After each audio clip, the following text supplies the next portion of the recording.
Guys आज मैं revenge movie को एक्सप्लेन करने वाली हूँ जो रिलीज हुई थी 2007 में। और इस मूवी में हम देखेंगे कि कैसे एक आदमी अपनी गर्लफ्रेंड का रेप करवाता है और उसके बाद उसे मारने की कोशिश करता है और उसके बाद कैसे वो लड़की उससे और उसकी दोस्तों से बदला लेती है और ये सब कुछ काफी ब्रूटल है। और गाइस ये एक्सप्लेनेशन भी आपको बेहद पसंद आएगी। तो अब बढ़ते हैं आज की हमारी एक्सप्लेनेशन की तरफ। मूवी की स्टार्टिंग एक बंदे से होती है जिसका नाम रिचर्ड होता है और वो अपनी गर्लफ्रेंड जिसका नाम जेनिफर होता है जो कि एक अमेरिकन सोशलाइज है उसके साथ अपनी प्राइवेट हेलीकॉप्टर से किसी डेजर्ट जगह पे वीकेंड सेलिब्रेट करने के लिए आए हैं। रिचर्ड जो कि ऑलरेडी मैरिड है लेकिन फिर भी जेनिफर के साथ उसका अफेयर चल रहा है। रिचर्ड अपनी गर्लफ्रेंड को 2 दिन के लिए यहाँ पर लेकर आया है हंटिंग करने के लिए। जब रिचर्ड अपने डेस्टिनेशन पर आता है तब उसे उसकी हेलीकॉप्टर का पायलट उसे एक केव देता है जो कि काफी वियर्ड था और वो एक तरह का ड्रग्स था। और उसके बाद ये दोनों अंदर जाकर मजे करके सो जाते हैं। नेक्स्ट डे जब जेनिफर सो करके उठती है तब वो 2 बंदों को देखती है जो कि ग्लास के उस पार खड़े हुए थे और उसके हाथ में गन भी थे। और ये देखकर जेनिफर डर जाती है। डर के वो रिचर्ड को बुलाती है। रिचर्ड वहाँ आता है और कहता है कि ये दोनों मेरे दोस्त थे जिसके नाम डेमिथी और स्टेन थे। उसके बाद जेनिफर उनसे हाय हेलो बोल के वहाँ से चली जाती है और तब रिचर्ड उनसे कहता है कि जेनिफर बस मेरी दोस्त थी और इस बारे में कोई ज्यादा बात नहीं करेगी। लेकिन रिचर्ड की दोस्त की नजर जेनिफर पर पड़ गई थी और उसके बाद रात में चारों एक साथ बैठ के ड्रिंक करते हैं और बातें कर रहे थे। और तभी डेमिथी जेनिफर को वॉच कर रहा था और तभी जेनिफर रिचर्ड के हाथ में वो ड्रग्स देखती है और वो कहती है कि ये क्या है और रिचर्ड कहता है कि ये एक तरह का ड्रग्स है और वो कहता है कि ये ड्रग्स बहुत ही खतरनाक है क्योंकि एक बार एक बंदा ये ड्रग्स लेकर वो खुद ही अपनी पैर को काट कर खा गया था और फिर उसकी बॉडी में एक बूंद ब्लड भी नहीं बचा था और जिसकी वजह से वहीं पर उसकी मौत हो गई। और उसके बाद रिचर्ड जेनिफर को वो ड्रग देकर उसे कहीं पर छुपा कर रखने के लिए कहता है लेकिन जेनिफर उसे कहीं और रखने के बदले अपने लॉकेट में छुपा कर रख लेती है। उसके बाद वो म्यूजिक ऑन करके रिचर्ड को डांस करने के लिए बुलाती है लेकिन रिचर्ड मना कर देता है। तो जेनिफर उसकी एक दोस्त के साथ डांस करने लगती है और वो जेनिफर की क्लोज आने लगता है और तभी रिचर्ड जेनिफर को उठा के ले जाती है। उसके बाद जब जेनिफर नेक्स्ट डे उठती है तब वो देखती है कि रिचर्ड उसके रूम में नहीं है और तभी उसे स्टेन नजर आती है जो कि फिर से जेनिफर को टच कर रहा था और वो कहता है कि रिचर्ड पासपोर्ट लेने कहीं पर गया है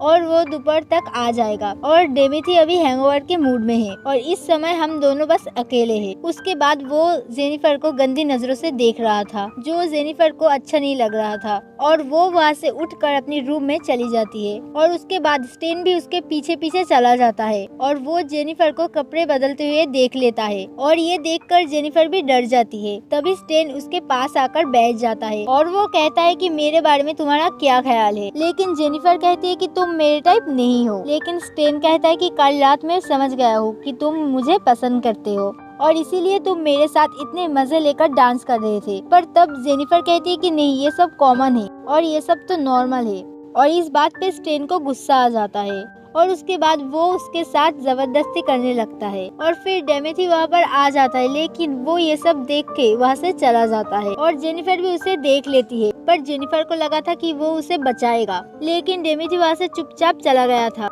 और स्टेन उसका रेप करता है। उसके बाद जब रिचर्ड आता है तब वो देखता है कि जेनिफर अपने रूम में पड़ा हुआ है और वो रो रही है और वो उसे चुप कराने की कोशिश करता है लेकिन जेनिफर उसे हेलीकॉप्टर बुलाने की कहती है क्योंकि अब वो यहाँ से घर जाना चाहती थी। पर रिचर्ड उसे समझा के सुला देता है। उसके बाद रिचर्ड कहता है कि मैं तुम्हारे अकाउंट में एक बिग अमाउंट ट्रांसफर कर दिया हूँ और तुम अब ये सब भूल जाओ। लेकिन जेनिफर ये सब देखकर गुस्सा हो जाती है और वो हेलीकॉप्टर बुलाने के लिए कहती है और उसके बाद जेनिफर अपना सारा सामान पैक करने लगता है। उसके बाद रिचर्ड कहता है कि तुम हो ही इतनी खूबसूरत कि कोई भी देखकर तुम्हें कंट्रोल नहीं कर पाता है और यही सब मेरे दोस्तों के साथ हुआ तो प्लीज तुम उन्हें माफ कर दो। और ये सब कुछ सुनकर जेनिफर को और ज्यादा गुस्सा हो जाती है और वो कहती है कि मैं तुम्हारी वाइफ को सब कुछ बोल दूंगी। और ये सुनकर रिचर्ड जोर से उसे एक थप्पड़ मारता है और जेनिफर उठ के वहाँ से भाग जाती है और फिर तीनों मिलके उसके पीछे भागते हैं और जेनिफर भागते भागते एक ऊंची पहाड़ के ऊपर खड़ी हो जाती है और फिर तीनों भी वहाँ पर आ जाता है और उसे समझाने की कोशिश करता है और फिर रिचर्ड कॉल करके हेलीकॉप्टर बुलाने की ड्रामा करता है और ये देखकर जेनिफर उसकी बातों में आ जाती है और फिर रिचर्ड उसे धक्का देकर उसी पहाड़ से नीचे गिरा देता है और फिर जेनिफर नीचे गिर के एक पेड़ की डाली की आर पार हो जाती है और वो उसमें लटक जाती है। और ये देखकर स्टेन रिचर्ड से कहता है कि ये तुमने क्या कर दिया। और इस पर रिचर्ड कहता है कि अगर हमने ऐसा नहीं करता तो वो बाहर जाके सबको बता देती और हम तीनों को जेल हो सकती थी। और उसके बाद वो उन दोनों को भी सब कुछ भूल जाने के लिए कहता है और फिर तीनों वापस रूम में जाकर जेनिफर की हर चीजें जला देते हैं जिससे कि उसकी होने का कोई भी सबूत ना रहे। उसके बाद नेक्स्ट डे वो तीनों वापस जेनिफर की बॉडी को डिस्ट्रॉय करने का प्लान बनाता है, जो कि जेनिफर अभी भी जिंदा थी, लेकिन ये तीनों इस बात से बेखबर थे। वही जेनिफर को दिखाया जाता है जो कि अभी होश में आती है और वो खुद को एक पेड़ की टहनी पे लटका हुआ पाती है और वो उसकी बॉडी की आर पार हो चुकी थी। जेनिफर अपने पास पड़े ईयरफोन को उठाकर लाइटर को लेकर उस पेड़ की डाली को आग लगा देती है, जिससे कि वो पेड़ की डाली टूट के गिर जाती है और वो वहाँ से किसी तरह एक पहाड़ के नीचे छुप जाती है। और फिर वो तीनों भी आ जाता है पर उन्हें जेनिफर की बॉडी कहीं भी नहीं दिखती और वो ये समझ जाते हैं कि जेनिफर अभी भी जिंदा है और वो सब अब जेनिफर को तलाश करने के लिए लग जाते हैं। और रात भी हो चुकी थी और तभी उनकी नजर जेनिफर की खून की धब्बे पर पड़ता है और वो उसे फॉलो करके एक नदी के किनारे पहुंचते हैं और अब तीनों अलग अलग होकर उसे ढूंढने लगते हैं। और डेमेथी जब अकेला होता है तब वो एक जगह पर रुक कर टॉयलेट करने लगता है और तभी जेनिफर भी वहाँ आकर उसकी गन उठा लेती है और उसे शूट करनी ही होती है, लेकिन गन लॉक होती है और डेमेथी उससे गन छीन लेता है और उसे पानी में डुबाकर मारने की कोशिश करता है। और फिर उसी दौरान जेनिफर के हाथ में उसकी चाकू लग जाती है और वो उसे लेकर उसकी आंखें फोड़ देती है और इसी वजह से डेमेथी वहीं पर मर जाता है। और तभी जेनिफर उसकी बाइक और साथ में उसके सामान लेकर एक गुफा में चली जाती है और वहाँ बैठकर आग लगाकर डेमेथी के सामान को चेक कर रहा था और उसमें से उसे एक बियर कैन मिलती है जो वो पी लेती है और वो अपनी लॉकेट से वो ड्रग्स भी ले लेती है क्योंकि उसे बहुत ज्यादा दर्द हो रहा था और वो ड्रग्स लेने के बाद वो सारे दर्द भूल जाते हैं और वो अपनी पेट में फंसी हुई पेड़ की टहनी को भी निकालती है और फिर बियर कैन को गर्म करके स्किन को टक करती है ताकि ब्लीडिंग को रोक सके। उसके बाद नेक्स्ट डे जब स्टेन पानी में अपना मुंह धो रहा था तब वो डेमेथी को देखता है और उसे देखकर वो डर जाता है और तभी रिचर्ड वहाँ आकर उसकी बॉडी को बाहर निकालती है और फिर उसकी बॉडी के साथ एक पत्थर बांधकर उसे फिर से पानी में फेंक देता है और अब वो बॉडी पानी में डूब जाती है। और अब रिचर्ड स्टेन पर गुस्सा करता है और वो उसे एक पंच मारता है क्योंकि उसकी गलती की वजह से ये सब कुछ हुआ था और इन सब में उसका एक दोस्त मारा गया। उसके बाद जेनिफर जब सो करके उठती है तब वो देखती है कि अभी उसकी बॉडी में कोई भी दर्द नहीं हो रहा है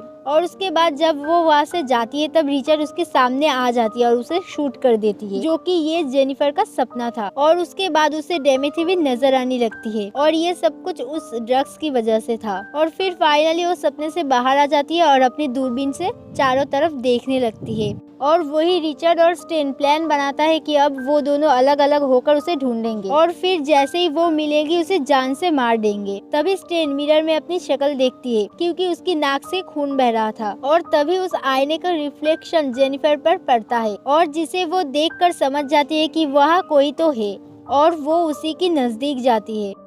और तभी स्टेन की गाड़ी का पेट्रोल भी खत्म हो जाती है और वो पेट्रोल डालने की वजह से गाड़ी से बाहर आता है और तभी जेनिफर उसकी गन लेकर उसे शूट कर देती है और गोली जाकर उसके कंधे पे लगती है और स्टेन जेनिफर को देख के वहाँ से डरकर भागने लगता है और तभी उसकी नजर बहते हुए उसके खून पे पड़ते हैं और वो अपने घाव पर अपना मोजा बांध देता है ताकि खून ना गिरे और उसके निशान से जेनिफर भी उसे ढूंढ ना पाए और वो जाकर एक पत्थर के पीछे छुपकर बैठ जाता है और तभी उसकी नजर जेनिफर पर जाती है जो कि उसी को ढूंढ रही थी। तो स्टेन उस पर शूट करता है